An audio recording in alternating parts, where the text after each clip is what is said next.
Salut à tous, Simon, professeur des écoles, confiné, mais néanmoins professeur de CE2.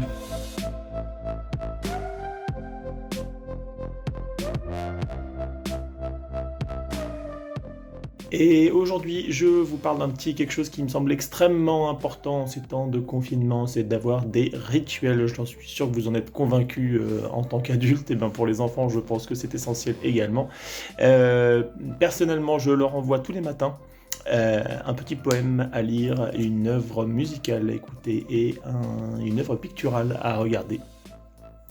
Sur internet, tout ça évidemment, en lien. Et je l'ai choisi en fonction d'une période artistique ou alors carrément d'une année. Ce qui me permet moi de dynamiser un peu mes recherches à moi, ça me donne des petits défis. Et par la suite, ça permet de faire un peu d'histoire des arts, ça permet d'ouvrir sur d'autres consignes de travail, d'écriture, ou même de maths ou de calcul avec les années et tout ça. Donc ce genre de petit rituel, c'est essentiel à mon avis. Un autre petit rituel possible, c'est de donner un défi photo. Moi, je donne un défi photo chaque semaine avec un thème. Et puis j'attends les photos des élèves. Il se trouve que moi j'ai choisi de faire un blog sur lequel je mets le thème et puis les photos des élèves. Comme ça on le gardera, on le conservera jusqu'à la fin de l'année et les parents pourront garder le lien. Encore un autre petit rituel pour nos chers élèves. Je leur donne un petit défi d'écriture tous les matins, une phrase courte.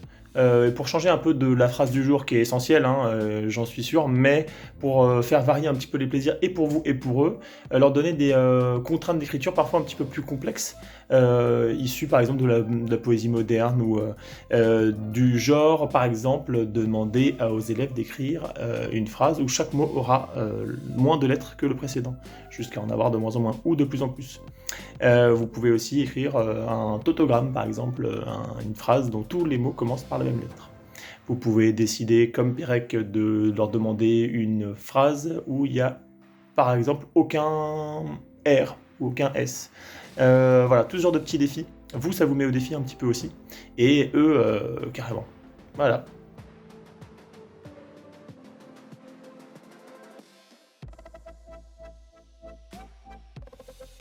Évidemment, si vous voulez en savoir plus, si vous voulez partager vos idées, si vous voulez trouver des liens pour toutes les ressources que j'ai utilisées moi, que j'ai créées dans ce que je vous raconte, et ben, vous allez sur êtreprof.fr et vous trouverez tout ça.